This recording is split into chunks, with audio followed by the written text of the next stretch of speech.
Hello everybody, welcome to a summer edition, although clouds are precariously climbing over us here, and you'll be able to see in the backdrop hopefully that we are at the Prince of Denmark pub. You'll see what we did there on Denmark Road. Again, you'll see what we did there to have a little bit of chat about all things Norwich City. I think the last official sit-down pod that we did like this was on the way home from Leeds, and a chat about David Wagner losing his job. Since then, Norwich have hired a new head coach. They made their first, or they're going to make their first summer signing in the next week or so, and there's plenty of bits around to speak about. So welcome back to the PinkUn.com Norwich City podcast. I'm Colney Southwell, joined by Paddy, Davitt and Seaman. Adam Harvey is sat in the background, and we'll bring him in a little bit later for his thoughts on everything. But it's been a few weeks since the season ended. Well, you've just come back, Paddy, really. So we're in different. I'm about to go for a little bit of a break, and you've just come back. So feeling suitably refreshed for what's ahead now? No, how dare you draw parallels between me dealing with a 4-year-old and an 8-week-old and you. I don't know what you're going to be doing on your holidays, Connor.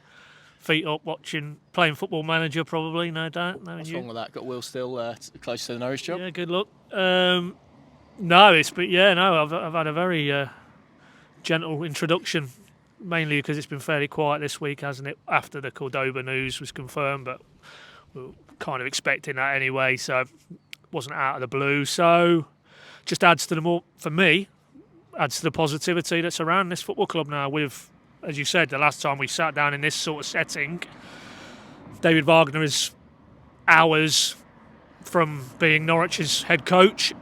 A lot of uncertainty about what next, and we roll it on, and now we have quite an exciting, progressive, forward-thinking appointment in Johannes Thorup. We'll go with that. I was going to clarify this. Is it Thorup, which I think is like, because if you think of like Marvel, isn't it four?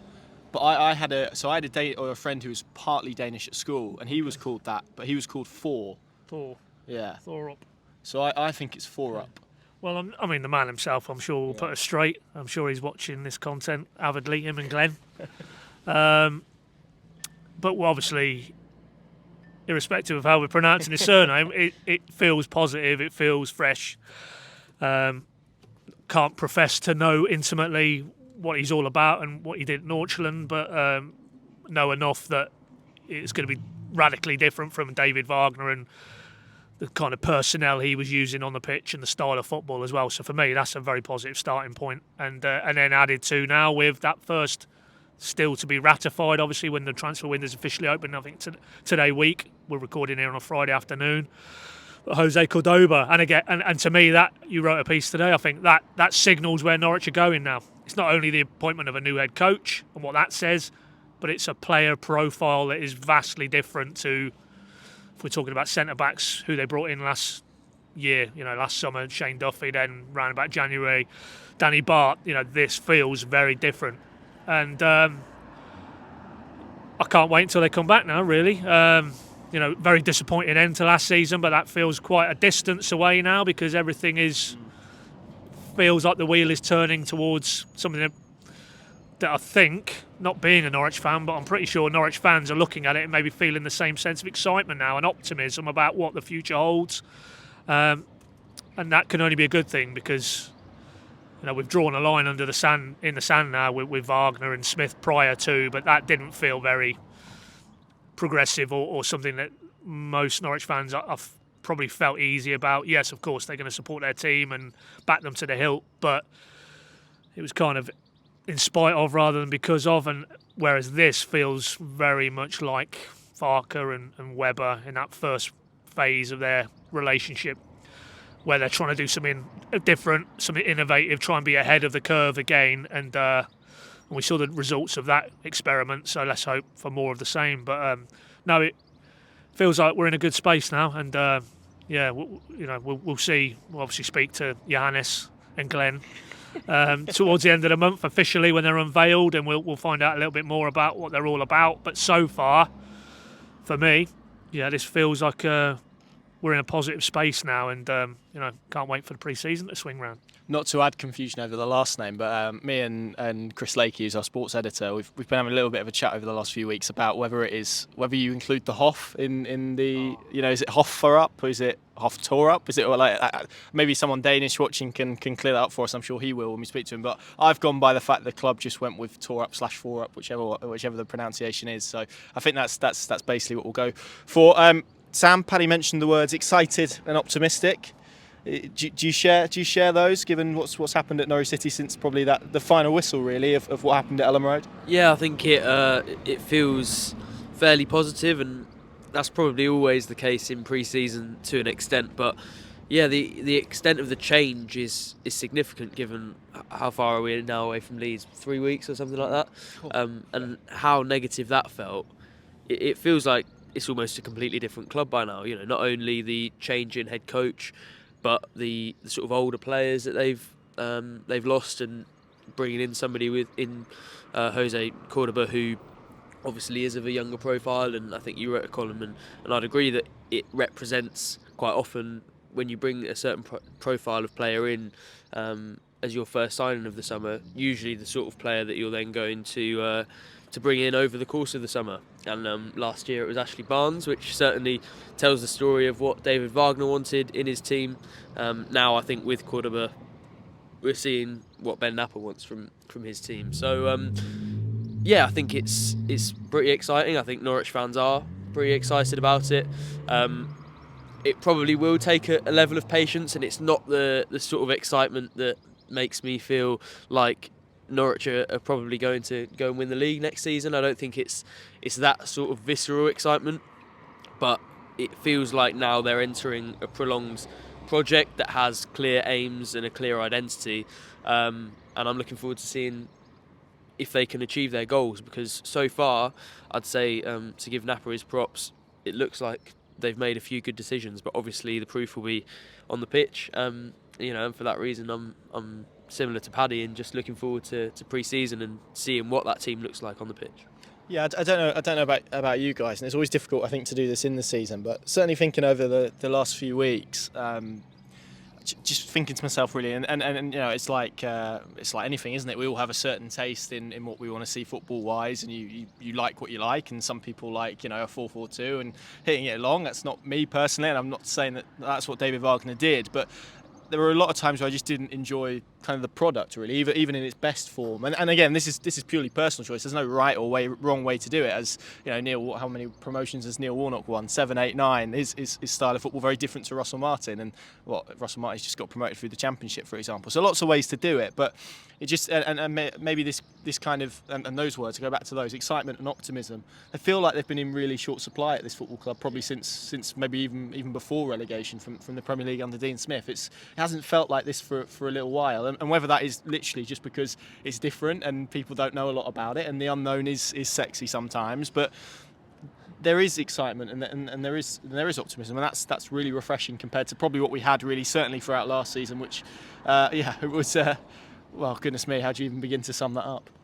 Well, it's hard because there was periods where it was good, and when I say good I mean in terms of the products, the output, the results, maybe not the product, but certainly the effectiveness. The start of the season, that block up until Sargent sadly got that injury at Huddersfield, there wasn't too much you would have been unhappy with about that sort of output on the pitch under David Wagner. And then again, when Sargent came back January onwards, didn't have the ending we wanted, but for that team to take it from where they were in January and threatening to go backwards to galvanise themselves and get themselves into the top 6, to do that they had to beat a lot of good sides in and around them. So I don't think you can necessarily disparagingly write off everything we saw under David Wagner, both last season or even spanning the first portion of that period when he came in at the back end of halfway through previous season. So, but underpinning it all for me, it was, and this is where there was no departure from a Dean Smith appointment. Both Smith and Wagner, you package them together as very pragmatic, very conservative in many ways in terms of their output and approach, and it's been bookended by Daniel Farker prior to, And now, hopefully, and of course this is very much a hypothetical conversation at the minute because we haven't actually seen yet what a Thorup team looks like in green and yellow. But again, piecing together everything we know about his coaching career and his coaching CV so far, it feels more akin to Farke. And I don't mean in terms of a mirror image of how they will line up on the pitch, what they're striving to do, but something a bit more philosophical, a bit more grounded in a culture and a way of doing things that percolates through all of the club. And importantly for me, and it was pretty visible by the end of the season, but we had that sense all the way through that Knapper and Wagner, in the key elements of what it takes to drive a club forward on the football side, were not on the same page. That word alignment, there wasn't alignment between them two. Sidney van Hooijdonk, what on earth was that about? You had a sporting director bringing him in who talked about, when we had a sit down with him post-January window, about how he was the championship profile of striker they were looking for. Barely kicked a ball, no goals, no starts. Wagner clearly didn't rate him. That's the top and bottom of that. You know, when Sargent was struggling with fitness, when Barnes was struggling with fitness, Sheffield Wednesday away springs to mind. He went to Liam Gibbs off the bench. You know, so they weren't aligned there. There was the other episodes that spring to mind. Wagner talking about not really wanting to see Forshaw and Poeta depart because it thins the squad out at a critical juncture. Understanding the financial implications of the decision, but not necessarily, if he'd had his way, would have agreed with it. Birmingham as well. Birmingham, that was my next point. You know, when Knapper had been airbrushed out of what it had taken to get that group into the top six and actually throwing in the predecessor in the role, Stuart Webber, and the work that him and Wagner had done this time last summer. So that internal struggle, and I don't want to overplay it, but clearly that was not a club where the key decision-making people on the football side were all on the same page. And you feel now, clearly, because this is Knapper's man and a person who's emerged from a very thorough recruitment process, which has been going on months, and we knew that, but that's been confirmed by Thorup.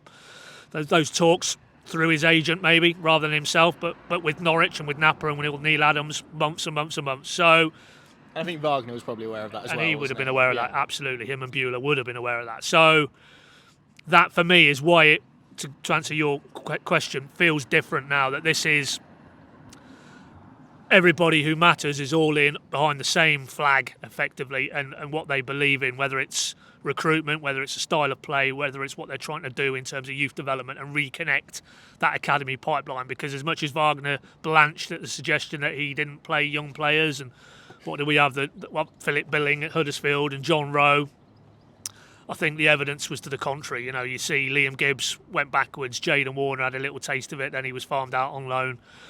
Callum Fisher as well. So again, for me, in what is now moving forward a key pillar of what Thorup and Knapper are trying to achieve, that wasn't the case under Wagner, it wasn't the case under Smith. So I think that's probably where it's coming from. It's not necessarily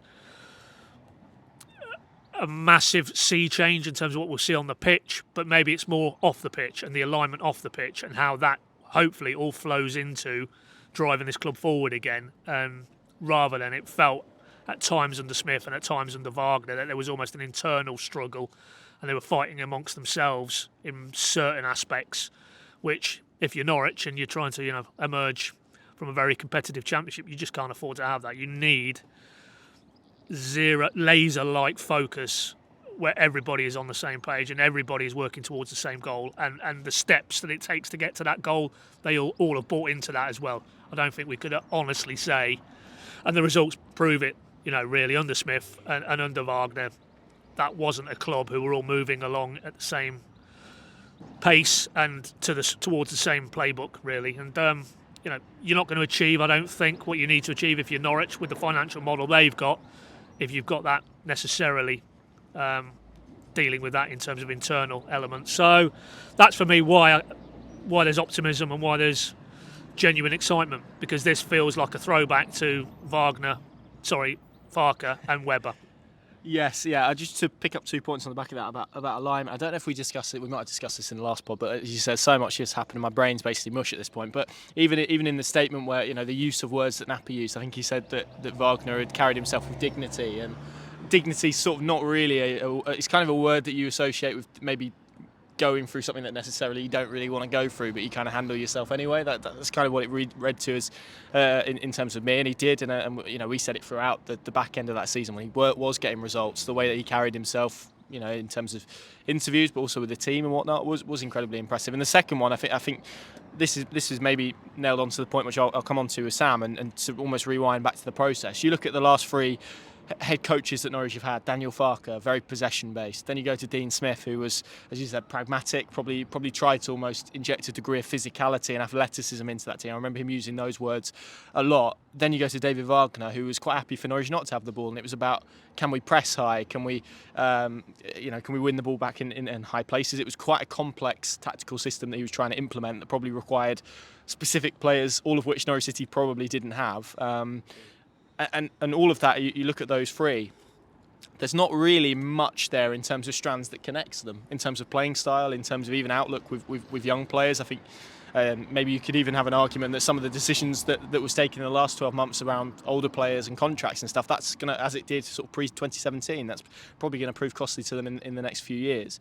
But this is why I want to rewind sort of almost to the recruitment process to hire Thorup, who we know was first choice and was the one that they wanted all along, and they obviously had to do due diligence because there was a little bit of doubt with work permits and whatnot, and they had to go through an exemptions panel and build up a big, almost like a dossier of references to make the case as to why he was such a special talent that he needed a work permit, which obviously was agreed. And I'm sure that, you know, managing in European competitions and beating some of the clubs, I think was it Fenerbahce they beat pretty hit 6-1, I think. I mean, those type of things would have helped their cause. But to go back to the process, Sam, I think this sort of buys into what we were speaking about. You look at the three coaches who seemingly sort of were at the back end of that process. Thorup, who obviously has got the job.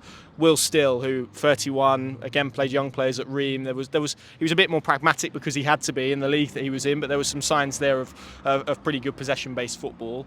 And Pascal Janssen, who has operated with a team that hasn't had an average age over 24 throughout his time at AZ Alkmaar, and was very youth heavy, albeit that's kind of the policy of the club. So there is clear alignment, I think, between the three, which is obviously young players, which has been picked up on a lot. It's that style of football that we speak about in terms of being attractive, and that's what Ben Knapper spoke about when he came to the club, being the protagonist, controlling the ball.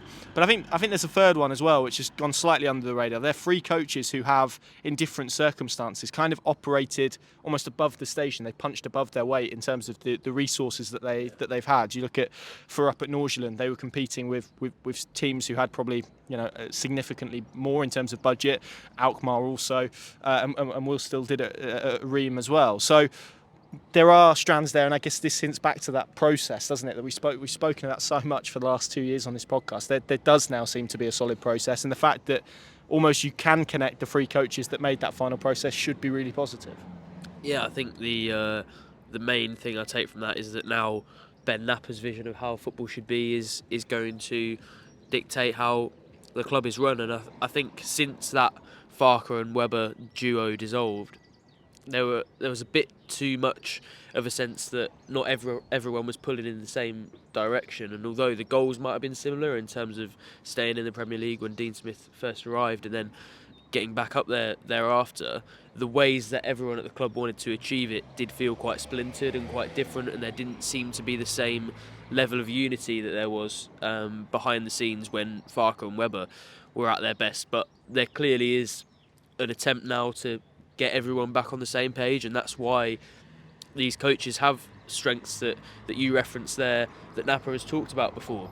You know, as you said, he talked about the fact that he likes to watch football where teams are in control and where they have a lot of possession and they play attacking football and attractive football. He also has spoken about the importance of young players, and even in the behind the scenes video with Thorup, I think he actually spoke to him about how big of a pillar that is in the way that the club operates. So yeah, I think that ideology is now, or they're at least attempting to make it run through the club, and you could see that with the coaches that were in the final stages of that process, and it is encouraging. But now we need to see it over a consistent sort of basis, as we saw with the early part of Weber's tenure. It's easy to stick to an ideology when everything's going well, and it's easy to say every head coach we have from now on is going to play like Daniel Farker, when actually there's no need to replace Daniel Farker. It's then when that crunch point happens and when you have to deal with adversity, that has to stand up. And I don't think actually when Stuart Webber was at the helm, they stuck to their principles enough, really. It felt like after that first relegation, which wasn't particularly devastating given I think everyone expected Norwich to get relegated, and they didn't really spend much money at all on transfers. I think they let that impact their ideology a little bit too much. So yes, there are encouraging signs, but we are very early on in the project, and Knapper will probably be tested most if and when the crunch point happens and when it isn't going for him, and then we'll see that. But the early signs are very good. He stuck to everything that he said he would in his sort of interviews, and yes, he looks like somebody who wants to take time over his decisions, but once he reaches those decisions, he's happy to take action, and so far it looks really promising. I'm looking forward to seeing how that actually turns out in the long term, because that's when it will be tested. Yep, agreed. I mean, it's interesting, Paddy, isn't it, on this sort of idea of projects? There's a couple of points I'd raise around this, and I'll throw over to you. But lots of quotes in Denmark from Johannes Hoff Thorup about taking this opportunity. You referenced earlier the fact that these conversations have been ongoing for months. I know that sort of in the final game or so, or just before the final game, I think he was talking about Nordsjælland and speaking about the type of project that it would need to tempt him away from that. And he was talking about how exciting it would have to be. He even put a time limit on, didn't he, in an interview since he's taken the Norwich job, which I think was in Bold, was it, in Denmark? And he spoke about sort of 2-year projects and all this stuff. And this brings me back to sort of my second point, because seeing a lot of comparisons in terms of, well, this is going to feel a little bit like Farke's first season at Norwich, which everyone knows how that ended. They finished below Ipswich. Had it not have been for James Maddison and his goals, goodness knows where they would have been, even as late as into the opening month or so of that 18-19 campaign when they went to Ipswich. And if they'd have lost that game, he could have been replaced as Norwich City's head coach. So do you feel it's going to be, and very, very early to kind of put this question on you, so I apologise, but do you kind of see, given everything that we've spoken about in terms of processes and almost realigning the vehicle again to get it in a direction, does it feel like Norwich and the fans as well are going to have to swallow another season like that? Or do you think there is a better base here to build from, or is it too early to say? Probably too early to say, but equally it feels there is a more sustainable base, because you go back to that 17-18 period. What was one of Webber's first acts? I think it was essentially culling 7 or 8 experienced players, John Ruddy, Ryan Bennett, financially driven. The Maddison sale at the end of that season really kept the wolf from the door. That could have been a very difficult place Norwich found themselves in terms of the finances. That doesn't feel the case now. You might argue, you look at the last set of published accounts and tens and tens of millions of pounds in debt payments, but we know that there is a process ongoing higher up now in terms of the Atanasio group, that it feels that the stability is there financially now, that group are there, they're the backstop, if you like. So that's a key difference for me between the two eras, or the start of the two eras. Facilities wise as well? Absolutely, yeah. Night and day, yeah. So the infrastructure is, I read a piece today and talking about it, basically Thorup has left Denmark and he's come to a place where the training facilities are on a par with anything in Denmark, even the top clubs in Denmark. They are that good, and you can see that. You can see that in terms of the infrastructure around Colney. That has to aid it. But I think also, and there's an asterisk here because we're at the start of, not even officially opened, the transfer window. We don't quite know what the shakedown will be in terms of which players depart. There will be players depart this summer. Key players previously.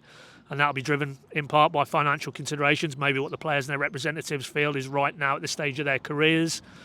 So you can't say definitively, but it also feels like he's inheriting a better group, and below players who are currently in the first team group, maybe one or two others as well in terms of the academy who are just ready to make that transition across.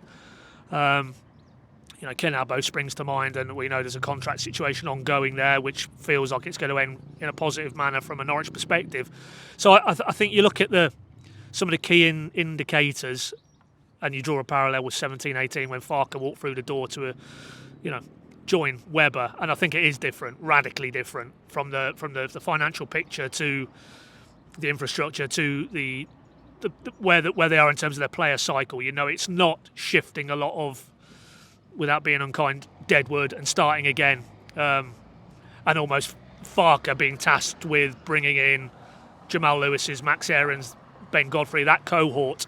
There's players in and around this group now, the likes of Liam Gibbs, the likes of John Rowe at present, Kellen Fisher, Ken Abbo, Finley Welsh, Abu Kamara, of course, coming back from Portsmouth, Brad Hills, if we want to go down that route as well, Adebayo Ager. There's raw material there which are further ahead in their development than a Max was, than a Jamal was. So, yeah, I think it is different. And as a result, I don't really see a 15th place finish as we got with Farker, and probably more bad than good in terms of on the pitch in that first season. I think we'll see far more positive signals. What that translates to in terms of league finish, so many factors in play there, that some are in Norwich's control, some that aren't. But I mean, we discussed it on the drive up here today. I mean, top half finish I think isn't unreasonable. How high up the table will be dictated by some of those factors, but certainly I don't think, it's hard to see with everything I've just said there that we're going to end up in a situation where Norwich aren't in and around the playoff picture well into this coming season. They might fall short, but I think if there's enough signs of progress, as Thorup said in that Danish interview, it's not a free pass he gets in his debut season, but he doesn't necessarily think he'll be criticised if they don't get anywhere near the top 6 shake-up. But I think he also knows, and he said it in that interview, season after, they really do need to be in a position where they are pushing. So, what does that hint at?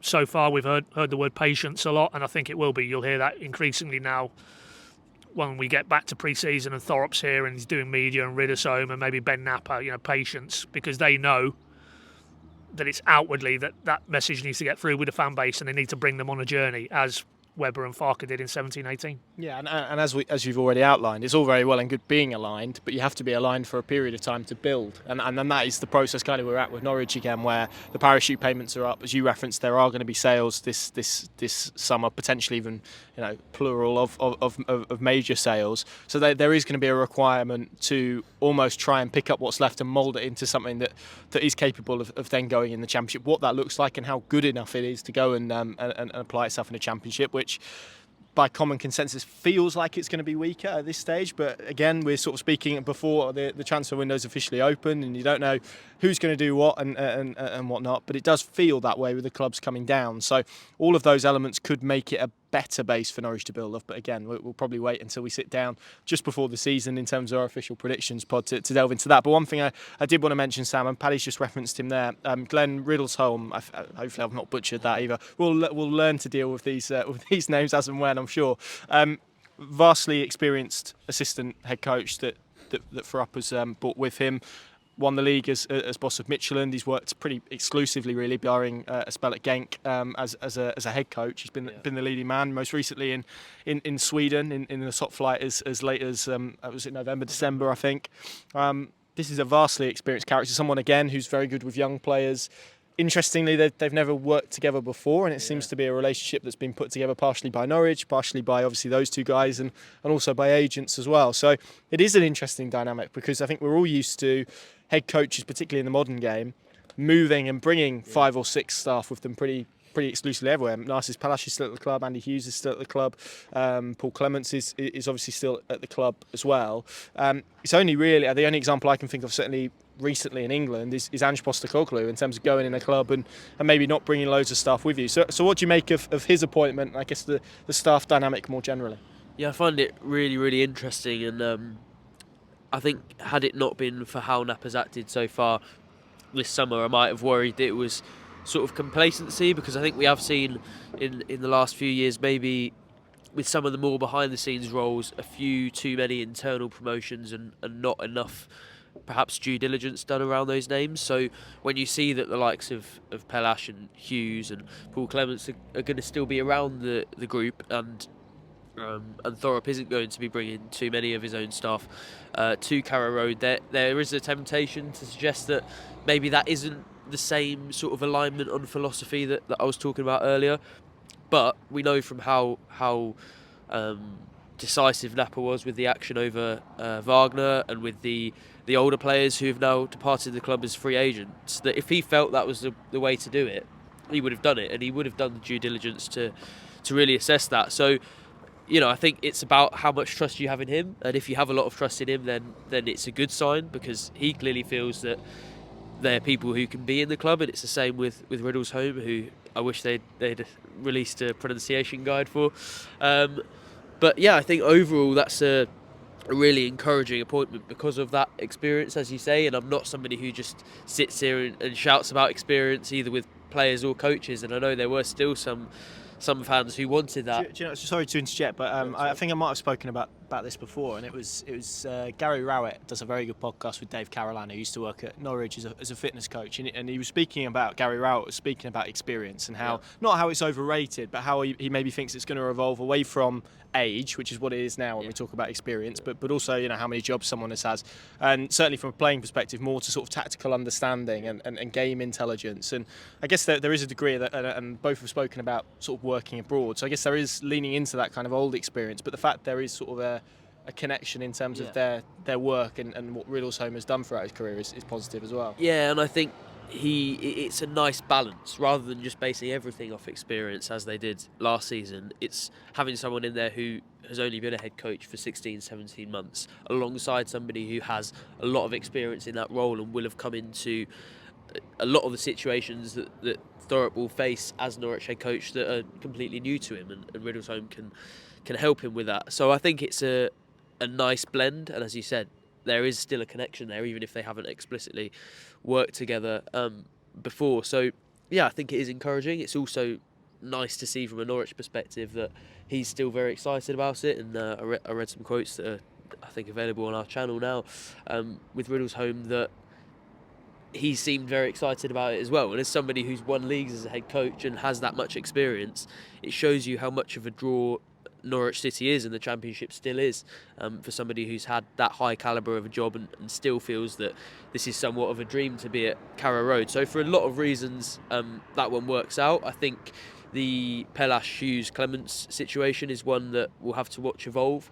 because like the players that he'll be receiving, Thorup will want to sort of assess those and whether he can work with those within his ideology. But I think my overall takeaway from that is that if Knapper felt they didn't marry up with the ideology and the direction that Norwich are going with, he would easily have dispensed with them. So I think a lot of it will be up to Thorup, but yeah, probably a situation that we'll have to watch evolve over a little bit of time. Yeah, just very, very quickly, Pad, to conclude part one, but your thoughts on Riddlesholme coming across as well, as we've discussed there. Clearly vastly experienced. It's an interesting dynamic, isn't there? We're sort of pairing a coach, as Sam mapped out, who's been a head coach for kind of 15, 16 months with someone who's done it for significantly longer. It is. And again, time will tell whether that was a very astute move by all the parties. Yeah. Thorup again has made it clear that it was almost Norwich presented that as an idea, as a concept, and he ran with it. There is an interesting interview that he's been asked about, does he feel threatened by that? That you've got this experienced guy in the background, you haven't worked with him in a professional capacity, you probably haven't had too much of a relationship with him on an interpersonal level up until this point. And I think his answer, paraphrasing, was along the lines of not even entered his head that he's had long conversations with this guy now. He feels they're on the same page.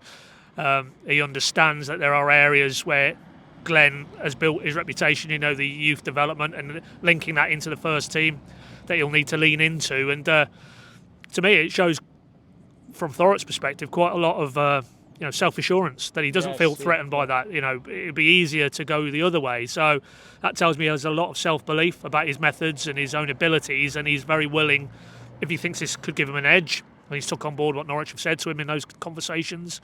And then it's a case, as you mapped out, trying to find somebody who maybe fitted that profile. And I'm pretty sure if he hadn't have got that good vibe from the various conversations he'd had with Riddlesholme, that he wouldn't be coming in as his number two. So, I don't think this is something that's been imposed on him. It was a suggestion put to him.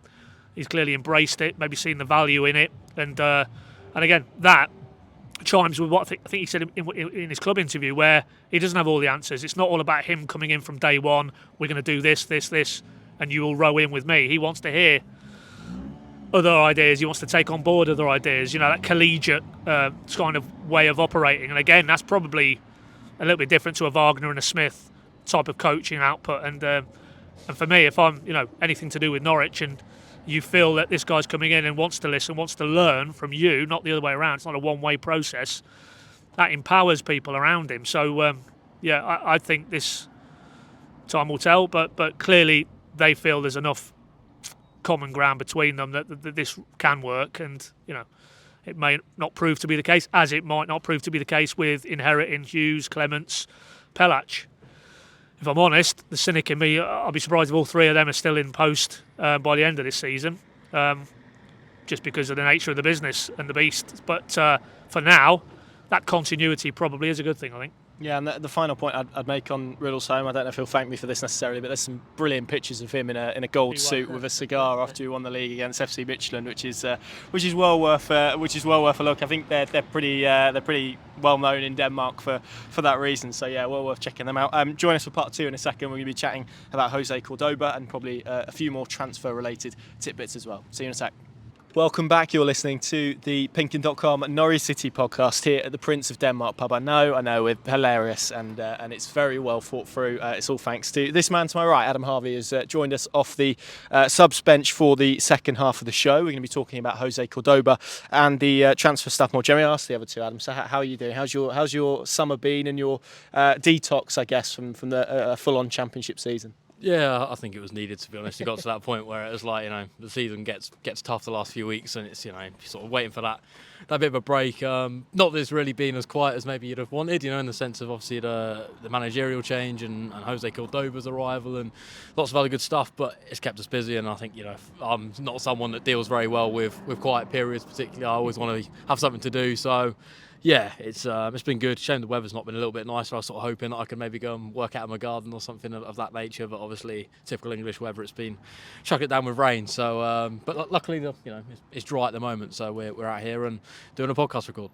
Yeah, if it can stay dry for about 25 minutes or so, that would be greatly appreciated. We did have a burst of sunshine in part 1, but that's long since disappeared. Let's chat about Jose Cordoba then, gents, because and we kind of touched upon this right at the start of the pod, Sam, and you referenced it. I wrote a piece about this morning.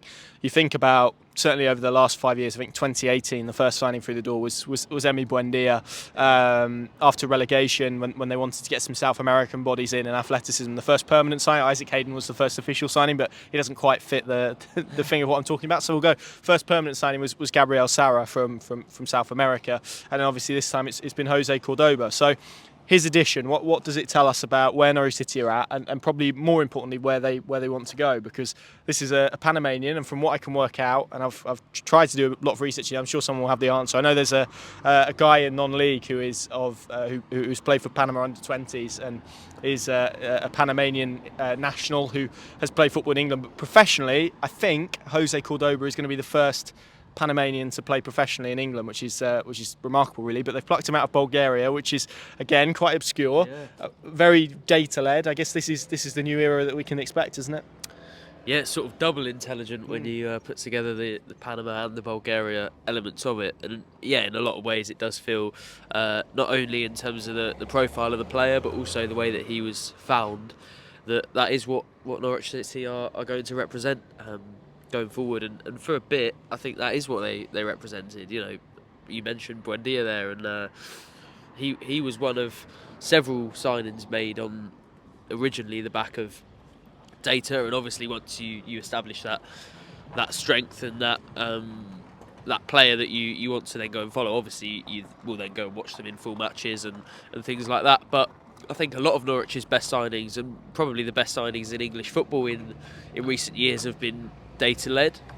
So that is an encouraging sign. I don't think it's a surprise for anyone, given Knapper's background, and we've obviously spoken a lot about him, and recruitment is completely led by him at the moment, so I don't think anyone will be surprised.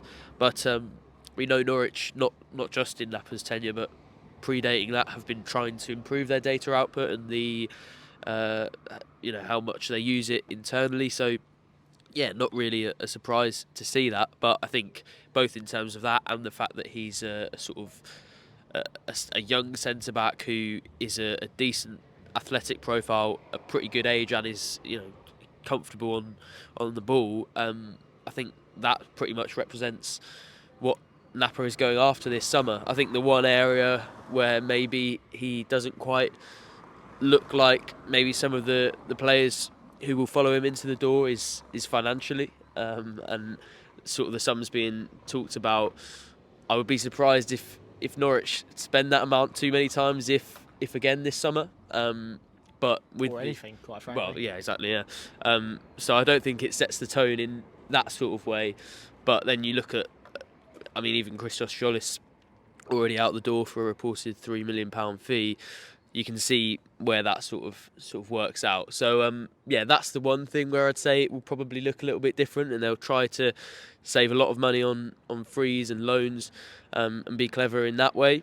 But other than that, yeah, pretty much I think exactly what we all expected Ben Knapper to do this summer, and the sort of player that he expected to look at. So yeah, I think there is still, and we'll probably come on to his strengths and weaknesses, but he's not the finished product, and that development is something that I think we'll see at Norwich more. I think Thorup actually described it as an obsession when he was working at Nordsjælland, with developing players, with improving players, and when you're trying to save money and also lower the age profile of the squad, having coaches and people at the club who are committed to developing players is important. So I think we'll see a lot who arrive as maybe not the finished product. And in that sense, Cordoba fits in very well. So yeah, a lot of factors. It feels like he does represent what this new Norwich City is going to be about. And yeah, I'm pretty excited to see who follows him in. Yeah, I think there's a few strands for him to speak about, Adam. And the first one I would speak at is obviously clearly they lost Ben Gibson, who I think we saw actually latterly, and obviously had to deal with some unbelievably challenging personal circumstances throughout last season. But I think even performance-wise, probably showed a level of consistency that we hadn't really seen since his first year there. And it's everything is pointing to him returning to Stoke. But there was obviously, as Sam mapped out, a financial element behind that decision to let him go, maybe more so than a footballing one. So they needed someone there anyway. Add in someone who's obviously just turned 23. There's a youth there, but we all know in the game, particularly in the modern game, just how sought after left-sided centre-backs are. They're difficult to find, but if you can find a good one, you can nurture them, and as Sam said, you can maybe curve some of them rough edges, and he has looked a little bit like David Luiz in some of the videos that I've watched, but we all know the dangers of going down YouTube supercut rabbit holes. If they can get it right, he is someone that could pretty quickly become an asset for them. Yeah, if you look at kind of his size and even watching those clips, there's clearly a level of aggression there. I mean, obviously I spoke to a Bulgarian journalist more about him, who's somebody who's watched him a little bit more in the flesh, which obviously, of course, I very much doubt anybody of a Norwich City persuasion would have seen him in the flesh. Maybe there is somebody watching this that has, but he sort of spoke about maybe just sort of those things that do need to be nurtured. There is going to be games where maybe there is going to be susceptible to a mistake, and it's about trying to how he bounces back from that. And the training pitch, I think, is going to be a key facet maybe of his development now moving forwards. There is a lot of good stuff there to work with, but there's also stuff that needs to be improved. He's young. There's a lot of time ahead of him, I suppose, now until he maybe is the finished article. But you look at him as a player and the price Norwich have paid for him. If they can get him to a level where he is one of the best players in the Championship. Central defenders that are left-footed and good with the ball, particularly kind of now in the Premier League, where a lot of sides strive to try and have ball-playing centre-backs. There's a financial gain there for Norwich to be had, or hopefully if they do get to the Premier League and he's still part of their setup, then they've got a player there that is fully capable. But I think it is probably about managing expectations this season with him.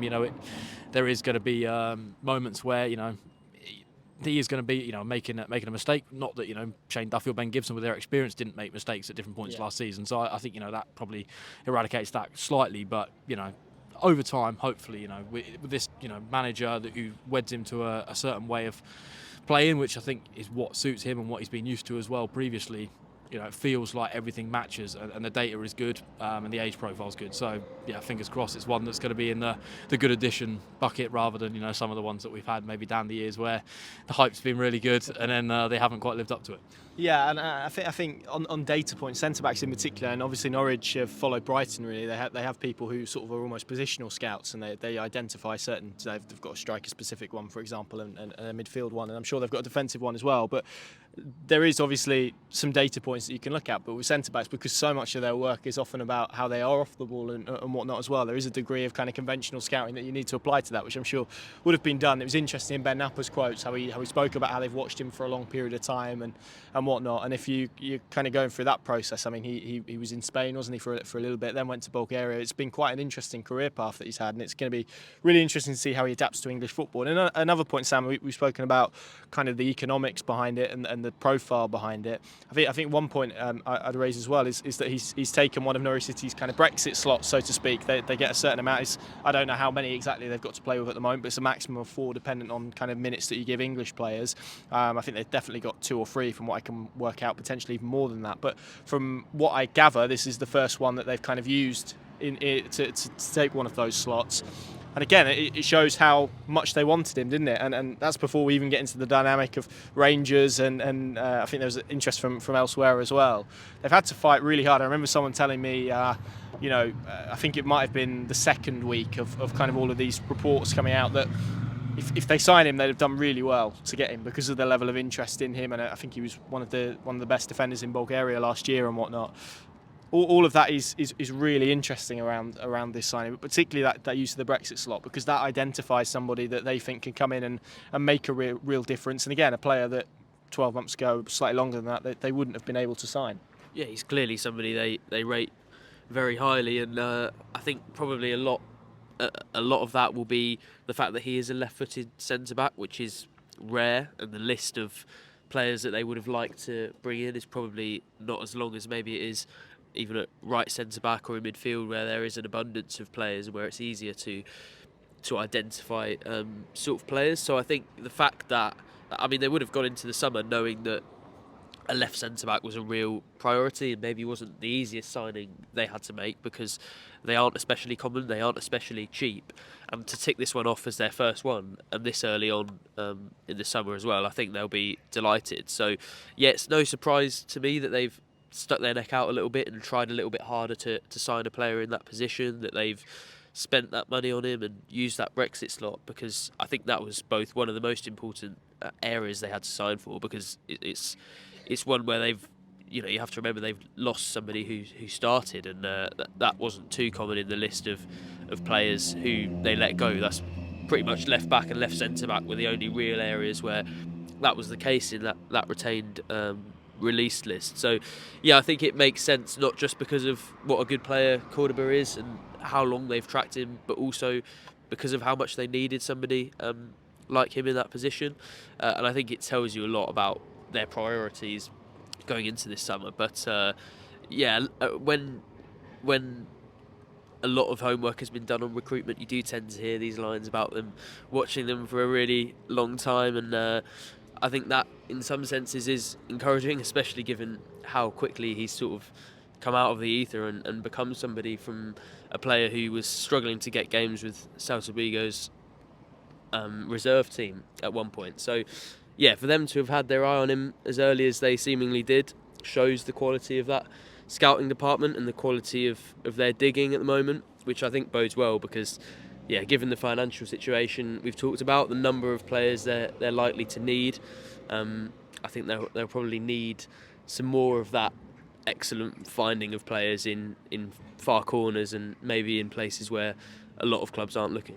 Yeah, and I think, as much and you said it earlier a little bit, in terms of him being probably setting the tone for what they want to do and the new direction of travel, and in terms of profile and like you say, the way that they've executed kind of the transfer, I guess, that there is an element of that. He's most definitely going to be an outlier in terms of money spent, I suspect, certainly before a major sale. I'm not sure I see Norwich City spending a fee until maybe at all, but definitely until they shift one of those players on, which probably leads us into our next conversation, really, Adam, which is when we talk about that, I think we're talking about a group of 3. I'd probably extend it to 4, but I think 3 main ones that people will talk about: John Rowe, Josh Sargent, Gabriel Sara, and I'd probably chuck Angus Gunn in there as well. I think there's particularly with the Euros coming up, and goodness knows what stage that is to really perform into, but also his contractual situation, which we've mapped out as well, which he's now entering the final 12 months of his deal, which he signed then as a Premier League player. Where are you at in terms of those guys? What's your, again, we're not basing this on anything, I just want purely your gut instinct. Who do you feel is the one or maybe 2 that feel most likely to go at this moment in time? Sat here with the calendar just ticked over into June and realising that come the end of the window you might look very silly, but you don't mind that. I think John Rowe's maybe the one I'd have as a shoe in to depart. Just feel probably him personally, from every sort of dealings we've ever had with him, there's an inner confidence within him that he can go and compete at the top level. And I think probably you look at like Premier League clubs of a Brentford level or a Brighton level, he probably feels like a player that could go into that kind of setup and maybe kick on a little bit James Maddison-esque, where maybe he's proved himself at a Championship level over a season, and he's English, he's young. There'll be a big fee attached to him, but also, conversely, there's been Norwich players of that ilk previously. Look at the Murphys that maybe they've sold for a high value, and maybe they haven't then gone and kicked on. So I just feel maybe now, with his stock being quite high and a price that Norwich can probably demand for him, given his contractual situation as well, I just feel like that's probably one that, if he was to go, obviously wish him all the best. But I think the latter stage of last season, he wasn't at his best. Obviously, there was the come back from the injury, and it was trying to get back up to speed, and maybe certain things didn't go in his favour. But yeah, I think he's maybe the one I look at. I think Josh Sargent's an interesting one as well. Obviously signed a relatively new deal, but you look at kind of his injury history, there's a few sort of concerns for me with that. And you sort of look at maybe the relationship he struck with Ashley Barnes. Is Thorup going to go down a route of playing Ashley Barnes? Is obviously a completely different situation where he's even going to be here at all. So maybe he's one that I could see being a lot of interest maybe as well from like the lower echelons of the Premier League. So I think those two maybe I think are the ones where if Norwich do sell, I could see that being viable. I think Sarah's probably the one that I look at and think he's probably going to be happy here. He suits the Thorup system a lot more, and if you can keep hold of him for one more season, almost Emi Buendia-esque when they came down to the Championship, and it was like, give us one more season, like we'll let you go if we fail to meet our objectives, or you want to kick on and do something else. And obviously they did that summer, and fortunately for Emi, it's not really worked out since. Or hopefully for him, maybe next season, come back from injury, it will. But I just think maybe they can give him that option. Come on, give us one more year, Gabby. You're gonna play in a team that's gonna suit you. So he's the one I just feel maybe if they can. But then again, you look at the fee they could probably command, and if there's Premier League interest, that's going to be really tough for him to turn down, because I think he spoke maybe when he came to England about wanting to play in the Premier League, and that's where every player wants to get to, and I'm sure that's no different for him. But I also just feel, you look at his levels this season, I think he can probably kick on even more next season, and maybe Norwich can command a similar, if not a higher fee. So he's the one. But then Gunny, obviously contractually as well, so all in play. But again, Gunny, I just think you look at him as a goalkeeper. You really want a goalkeeper between the sticks that you can trust, and I just think with him and what he's done for the club and his dad's kind of previous, with the club as well, maybe they can just convince him for one more season as well. So yeah, but who knows? As you said, this is all irrelevant. This is personal opinion. So Ben Knapper's got to deal with that, and come the end of August, who will be here will be here, and who won't be won't be. Yeah, I'm probably with you. I'm probably leaning Rowe as the most likely if I was to rank them at this moment in time, and it's just ticked over to June. And actually the most links, even for us saying this, has been with Sarah so far, really, because we've had Roma and Palace, and that was before the calendar had ticked into June. But it feels to me like Rowe feels the most likely, then probably Sargent, then probably Sarah, then probably Gunn. If I was to have to rank the four at this stage, with the caveat as usual that things change, and it might get to July and suddenly Norwich get to a stage where not that they panic, but they definitely do need to make a sale at some stage. So that becomes an interesting dynamic. Sam, do you rank them the same? Do you feel slightly differently? No, I think it's pretty much exactly the same. And although that probably isn't offering too much more, it just feels like, especially given how the players have spoken about things, Rowe clearly has incredibly high ambitions, and as Adam spoke about, the confidence that he can go and achieve those things. I think the level of noise around Sargent, and maybe the way that he's spoken previously, suggests that he would be quite open to a move. And given some of the form he's shown when fit in the last couple of seasons, it's hard to begrudge him that, really, especially when he's been in two teams that have been struggling. He spent a lot of his time at the club in sort of different roles and struggling for coaches to really get the best out of him. So I don't think you can really hold that against him. Then Sarah, as you said, feels like he might be slightly more likely to stay, but when the number of clubs and the size of clubs that have got him on their radar are going to be circling for several months, obviously it feels quite possible that he leaves. And then with Gunn, it probably depends a lot on the level of interest, because goalkeepers do tend to go under the radar a little bit. He probably is, although he's a very fantastic goalkeeper, slightly easier to replace than these players who can just produce something out of nothing like Sarah.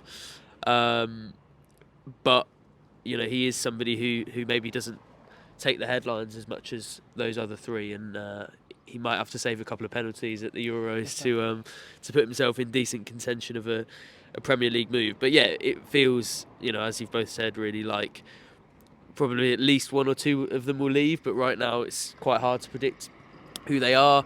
It feels like that might, and a couple of the situations might drag on pretty late. So yeah, definitely a very fluid situation. As you've said, it's one where Norwich probably do need to sell one or two at least, and it's one to keep an eye on. But yeah, in terms of how you've ranked that, I think that's spot on. Yeah.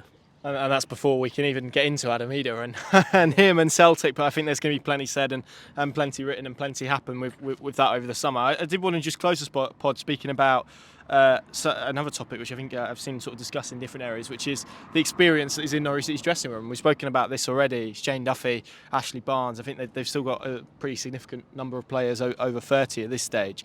And for all of kind of the attention that has been pushed on to Thorup and young players, I think it's worth highlighting this. I've got the Nordsjælland squad in front of me here that he had last season. I mean, the two goalkeepers, Andreas Hansen and Carl Johan Eriksson, and albeit goalkeepers, as we know, age-wise, they play for longer and they're probably a little bit better as they get older as well. So 28 and 29. So not what you would call, they've not tipped over the wrong side of 30 yet, but they are experienced keepers, you would say. But I think the defensive one is interesting, probably more so when we're looking at Shane Duffy, and lots of debate around the type of role that he might play. When you look at his captain at Norwich, and that was Kian Hansen. He's 35. He had Eric Marken, who was 33. I think there was a pretty experienced fullback in there as well. They had Jeppe Terasov, who was a defensive midfielder who was in his 30s as well. So there is evidence there, Adam, that he has and will, and I'm sure as he gets to Norwich will as well.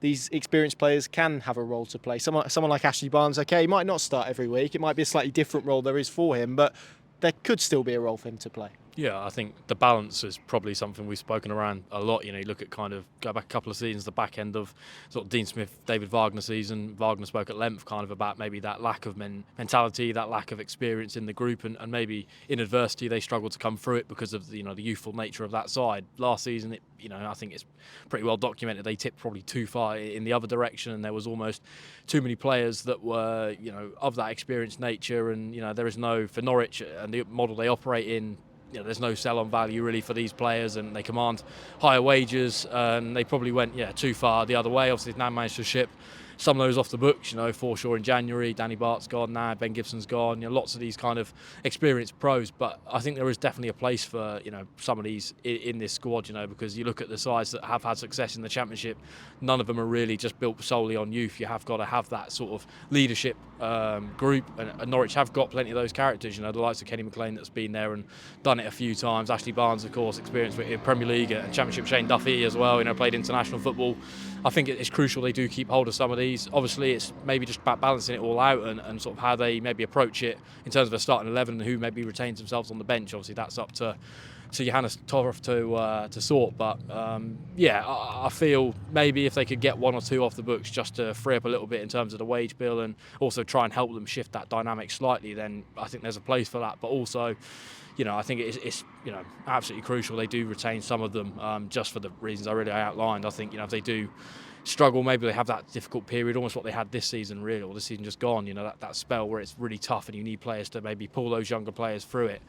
Ashley Barnes, in terms of a character, from everything we've ever sort of seen of him and dealt with him personally, feels like the kind of character that when things are tough, he'd maybe get your spirits back and sort of pull you through those moments. So I would not be against some of these retaining, and come the start of August, I'm hoping that a couple of those will still be in the building. Yeah, I think Ashley Barnes is maybe a real pertinent example, because just because you maybe don't play every minute on the pitch, I think he's spoken about this as well before, to be fair, you can still be really good for the dressing room and still be a real influence in the dressing room and play a real part as well. So it's going to be an interesting dynamic to see how they deal with that and how Thorup deals with that, because there's a real core there of experienced players. And I spoke to Chris Sutton about this a few weeks ago, and he sort of said, as a player, the first few weeks for any new head coach or manager walking into the building are so important, because that is when opinions get made, and certain players, particularly the experienced ones, can take a judgment. And as you know, if you fall the wrong side of those ones, it can be very difficult, certainly in the early stages. I mean, Daniel Farke, Russell Martin, Cameron Jerome, you can list it. It can be very difficult to then